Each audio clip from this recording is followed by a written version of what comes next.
오늘 가정주의를 맞아 사랑과 은혜로 우리를 돌보시는 주님의 은총과 평화가 교우들 가정마다 가득 넘치기를 빕니다. 사방에서 우리를 밀어대는 세상에서 조건 없이 사랑으로 품어주는 가정이 있다는 것이 얼마나 큰 은총인지 세월이 흐를수록 더 깊이 깨닫게 됩니다. 삶이 고단한 날이면 우리를 따뜻이 품어줄 둥지를 그리워합니다. 하지만 모든 가정이 평화로운 것만은 아닙니다. 너무도 많은 가정이 위기를 겪고 있습니다. 가정이 둥지가 되어지지 못합니다. 오늘 복음의 착한 목자 예수님은 나는 내 양을 알고 양은 내 목소리를 알아듣는다고 말씀합니다. 오늘 가정주일에 우리가 드리는 기도에는 우리 가정 안에도 목자와 양의 신뢰 그리고 안내와 따뜻함이 다시 피어나기를 바라는 마음이 담겨 있습니다. 잠시 서로의 눈을 바라보고 전하지 못했던 고마움과 미안함을 말할 수 있는 용기를 주님께 오늘 구해 보십시오. 바라기는 우리의 가정이 서로의 상처를 덮어주는 은총의 성소가 되고 세상이 차갑게 식어갈 때에도 따뜻함을 지켜내는 낙원의 울타리가 되기를 소망합니다. 성부와 성자와 성령의 이름으로 말씀드립니다. 오늘은 부활 네 번째 주일입니다. 부활 네 번째 주일은 전래 독서표에 따라 언제나 요한복음 10장의 말씀을 읽게 됩니다. 착한 목자 주일이라고도 불리는 이날의 복음은 예수님과 우리의 관계를 깊이 되새기게 합니다. 구약성서 특히 예언서에서 이스라엘과 유다의 왕들은 목자에 비유되었습니다. 그들에게는 백성들을 외사로부터 보호하고 정의를 세우고 가난해하는 이를 돌보며 하나님을 예배하는 책임이 주어졌습니다. 그러나 대부분의 왕들은 그 소명을 저버렸습니다. 자기 배만 불리고 양떼는 돌보지 않았고 양들을 모으기는커녕 오히려 흩트렸습니다. 이에 에스겔 34장에서 하느님께서는 자신이 직접 목자가 되어 내 양떼를 돌보시겠다고 선언합니다. 보아라, 나의 양떼는 내가 찾아보고 목자가 제 양떼를 돌보듯이 내가 돌보리라. 양떼가 마구 흩어지는 날 나는 목자라는 것들을 해고시키고 나는 내 양떼들을 그들의 입에서 빼내어 잡아먹히지 않게 하리라.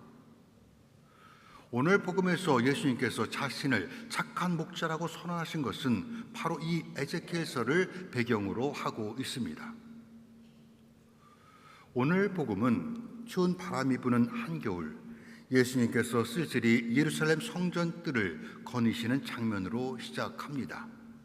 아마도 예수님은 봉헌절 축제가 한창인 그 즈음 100여 년 전 성전에서 벌어졌던 비극적인 일을 떠올리고 계셨는지 모릅니다.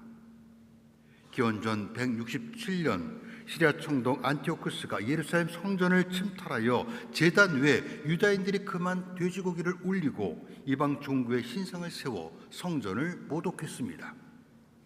이에 저항하던 수많은 유다인들이 학살당했고 성전은 피로 물들었습니다. 이 끔찍한 모욕에 맞서 유다 마카베와 그의 형제들이 일어나 시리아 군대를 몰아내고 성전을 정화하여 다시 봉헌합니다. 이 승리를 기념하는 축제가 바로 오늘날 유대인들이 우리의 성탄절만큼이나 큰 명절로 지키는 하누카라고 부르는 봉헌절 축제입니다. 고통스러웠던 기억이 생생한 그날 한 무리의 유다인들이 예수님을 애워싸고 물었습니다. 당신이 메시아라면 분명히 말해 주십시오. 이 질문은 단순한 호기심에서 비롯한 것이 아닙니다. 군중들은 마카베오처럼 예수님이 로마의 압제를 끝장내고 다윗의 영광을 회복할 정치적 메시아이길 원했습니다. 하지만 예수님은 그들의 질문에 모호하고 우회적으로 대답합니다. 내가 이미 말했는데도 너희는 내 말을 믿지 않는구나. 내가 아버지의 이름으로 행하는 일들이 바로 나를 증명해 준다. 예수님 행한 일은 어떤 것이었습니까? 예수님은 눈먼 자를 보게 하고 병든 자를 고치며 소외된 이들과 함께 하셨습니다. 그러나 군중은 그런 메시아를 원하지 않았습니다. 그들이 바라는 메시아는 로마 제국을 물리칠 강력한 힘을 소유한 초인적 존재여야 했습니다. 그런데 예수님은 엉뚱하게도 나약하게 그지없는 목자와 양에 대해 말씀합니다. 나는 착한 목자이다. 내 양들은 내 목소리를 알아듣는다. 나는 내 양들을 알고 그들은 나를 따라온다. 목자와 양의 비유를 가장 절실하게 표현하고 있는 것은 시편 23편입니다. 흔히 시편 23편은 평화롭고 목가적 이미지로 그려지지만 시인은 음산한 죽음의 골짜기를 지나야 했고 두려움과 마주해야 했습니다. 어둠 속에서 시인은 자신이 겪은 두려움을 온몸으로 느낍니다. 그러나 그 속에서도 자신의 하나님의 동행을 체험하고 이렇게 고백합니다. 나 비록 음산한 죽음의 골짜기를 지날지라도 내 곁에 주님 계시오니 무서울 것 없어라. 시편 23편은 하나님께서 당신의 양떼들이 이집트에서 탈출할 때, 그리고 바빌론 포로에서 돌아올 때나, 그리고 오늘날 우리가 어둠 속을 걸어갈 때에도 그 손으로 붙들어 주시고 돌보아 주실 것이라는 신앙 고백입니다. 오래 병상에 누워있거나 인생의 가장 고통 순간을 지나야 했던 사람들은 참된 위로가 어디에서 오는지 알고 있습니다. 그것은 모든 것이 잘 될 거야라고 위로하는 근거 없는 말이나 모든 것이 하나님의 뜻이라는 진부한 설교에서 오지 않습니다. 진정한 위로는 어둠 속에서도 내 곁에 함께 계시는 주님의 손길, 그분의 동행을 느낄 때입니다. 시인이 주님은 나의 목자, 아쉬울 것 없어라 고백하듯 하느님은 착한 목자이신 것이 분명합니다. 그러면 성도라고 불리는 우리는 착한 양입니까? 제가 알기에는 착한 양은 없습니다. 그렇다고 나쁜 양도 없습니다. 양들은 그저 본능에 따라 움직일 뿐입니다. 그리고 그 본능 중 가장 강력한 것은 두려움입니다. 예수께서 우리를 양에 비유하신 것도 이 때문입니다. 우리도 양들처럼 두려움에 움직입니다. 두려움은 종종 자기 보호 본능과 안전에 대한 염려를 불러오고 그것은 모으고 쌓는 소유에 대한 집착으로 나타납니다. 그렇기에 우리가 두려움에서 벗어날 수만 있다면 베풀고 나누고 남을 배려하는 좀 더 나은 삶으로 나아갈 수 있지 않겠습니까? 예수님은 내 양들은 내 목소리를 알아듣는다. 나는 내 양들을 알고 그들은 나를 따라온다고 말씀합니다. 여기서 안다는 것은 단순히 많은 정보를 갖고 있다는 뜻이 아닙니다. 그것은 오랜 신뢰와 사랑 안에서 이루어진 깊은 관계를 통해 체험적으로 아는 것을 말합니다. 예수님은 우리의 이름을 아시고 우리의 두려움과 연약함, 기쁨과 슬픔, 숨겨진 상처까지도 알고 계십니다. 그분을 따른다는 것은 하나님과 영적인 관계를 맺는 삶을 그래서 의미합니다. 그 관계는 하나님의 음성을 귀가 아니라 마음으로 듣고 그 말씀에 자신의 삶을 열고 반응하는 것입니다. 신앙의 내적 확신을 무엇보다 중요하게 여기는 어떤 복음주의자가 전통적 전통을 소중히 지키는 성공의 신자에게 물었다고 합니다. 당신은 구원 받았습니까? 성공의 신자인 여러분도 아마도 이런 무례한 질문을 받아보신 적이 있을 것입니다. 그러자 그가 이렇게 대답합니다. 그건 내가 할 말이 아닙니다. 내가 거래하는 은행 직원과 잡화점 주인 그리고 나와 함께 일하는 사람에게 물어보십시오. 그들이 내가 어떤 사람인지 알고 있을 것입니다. 은행 직원은 그가 정직하게 돈 관계를 처리하고 있는지를 알고 있고, 잡화점 주인은 그가 거래에서 친절하고 공정했는지를 기억할 것이며, 일꾼들은 그가 고용주로서 얼마나 공감과 존중을 베풀었는지를 증언할 것입니다. 이 세 부류는 각각 그의 경제생활, 사회생활, 그리고 노동과 권력의 윤리를 반영합니다. 그리고 그가 일상에서 하나님 나라의 가치를 어떻게 실현했는지를 보여줍니다. 이 짧은 대답 안에 신앙의 본질이 담겨 있습니다. 믿음은 자기 확신이 아니라 삶으로 증명되어야 한다는 복음의 진리를 드러냅니다. 우리는 예수님을 믿는다, 예수님을 따른다고 말합니다. 그러나 우리의 삶이 그것을 증언하지 않는다면 그 말은 공허한 메아리에 지나지 않습니다. 믿음은 입술의 고백이 아니라 우리 삶에서 피어나는 그리스도의 향기입니다. 우리는 말이 아닌 삶으로, 선포보다는 행동으로, 교리가 아닌 사랑으로 주님을 드러내야 합니다. 믿음이 삶에 묻어나는 사람, 그가 진정한 제자입니다. 계속해서 예수님은 나는 양들에게 영원한 생명을 준다고 말씀합니다. 아무도 양들을 나에게서 빼앗아 가지 못할 것이라고도 하셨습니다. 예수님의 십자가 고난과 죽음은 양들을 위해 자신의 목숨을 기꺼이 내어놓는 착한 목자의 전형을 보여줍니다.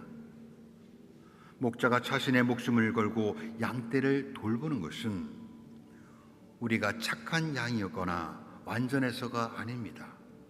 하느님께서 선하시고 완전하시기 때문입니다. 이어지는 나와 아버지는 하나이다라는 예수님의 선언은 요한복음 전체를 관통하는 중심 메시지며 기독교 신앙의 핵심을 요약합니다. 그러나 이 선언을 듣고 충격에 휩싸인 유대인들은 돌을 들어 예수님을 치려 했습니다. 그들에게 자신이 하나님이라는 주장은 결코 용납될 수 없는 신성 모독이었기 때문입니다. 이에 대해 성공의 평신도 신학자 C.S. 루이스는 그의 책 순전한 기독교에서 이렇게 말하고 있습니다. 나는 사람들이 예수님을 훌륭한 도덕 교사라고 말하면서 그분이 하나님이라고 한 말씀은 믿지 않으려는 것을 들을 때마다 참을 수가 없습니다. 그들은 자신을 삶은 계란이라고 말하는 사람과 예수님을 수준이 똑같은 미치광이거나 아니면 지옥의 악마로 여겼습니다. C.S. 루이스는 이렇게 정리합니다. 예수님이 실제로 하느님이 아니면서 그렇게 믿었다면 그는 정신 이상자입니다. 반대로 하느님이 아님을 알면서도 그렇게 말했다면 그는 사기꾼이요 악한 자입니다. 그러나 그의 말이 진실이라면 그는 참 하느님이십니다. 그러면서 그는 예수의 말씀을 듣고 또 그의 삶을 알게 된 사람은 예수님은 참 하느님이었고 지금도 하느님이시라는 것을 받아들이지 않을 수 없다고 고백합니다. 우리 또한 선택의 갈림길에 서 있습니다. 예수님은 참으로 하느님이시거나 아니면 인간의 필요가 만들어낸 환상이나 우상 둘 중 하나입니다. 여기에 중립은 없습니다. 여러분의 선택은 무엇입니까? 갈등하는 우리에게 예수님은 양들은 내 목소리를 알아듣는다고 말씀합니다. 이 안에 답이 있습니다. 만약 우리가 예수님의 음성을 알아들을 수 있다면 주님을 믿고 따르는 것이 훨씬 쉬워집니다. 원수를 사랑하는 것이 가능해지고 우리에게 상처를 준 사람을 용서하는 것이 쉬워집니다. 우리가 예수의 음성을 알아들을 수 있다면 뺨을 때리는 사람에게 다른 뺨을 내어주는 것이 가능해지고 예수님을 증언하는 것도 더 쉬워집니다. 왜냐하면 우리가 하나님의 음성을 듣고 확신하게 되면 두려움은 사라지고 그분의 가르침대로 행동할 수 있는 용기가 생기기 때문입니다.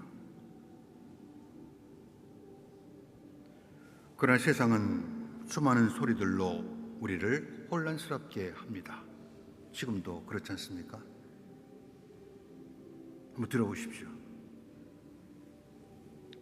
이 방식이 옳다, 그러다, 이것을 해라, 저것을 하지 마라 하는 소리가 여기저기서 들려옵니다. 문제는 착한 목자이신 예수님의 소리와 거짓 목자의 소리를 분별하는 것이 쉽지 않다는 데 있습니다. 방법은 하나밖에 없습니다. 꾸준히 기도하고 성경을 묵상하며 그분의 음성을 듣는 법을 배우는 것입니다.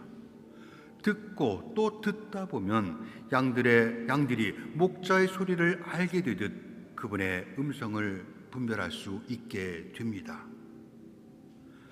그러나 혼자서는 어렵습니다.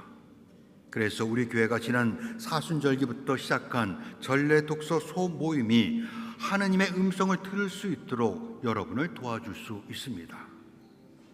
주의 성찬례를 마치고 말씀과 침묵 속에 잠시 머물며 하나님의 음성에 귀를 기울이는 시간을 마련하는 것, 그것은 그리스도를 사랑하는 우리들이 감당해야 하는 작은 희생이자 은총의 통로입니다. 전래 독서 소모임은 우리를 더 깊은 신앙으로 이끌고 우리의 일상을 더 풍성하게 채워줄 것입니다. 여러분을 전래 독서 소모임으로 초대합니다. 저는 우리 주거자 성당이 그런 신앙 공동체가 되기를 꿈꾸고 있습니다. 우리는 그리스도의 양떼입니다.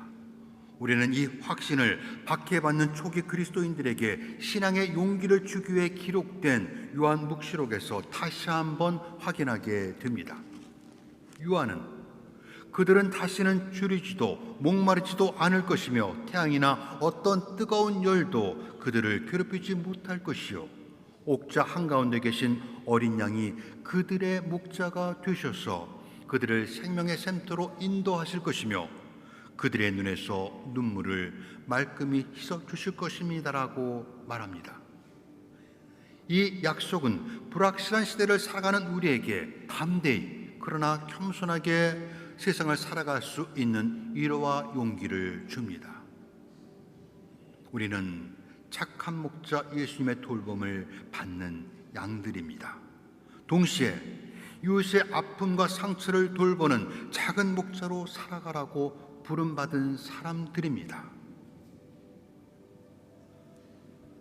그 길 위에 하나님의 따뜻한 손길이 여러분에게 머무시기를 축복합니다. 성부와 성자와 성령의 이름으로 말씀드렸습니다.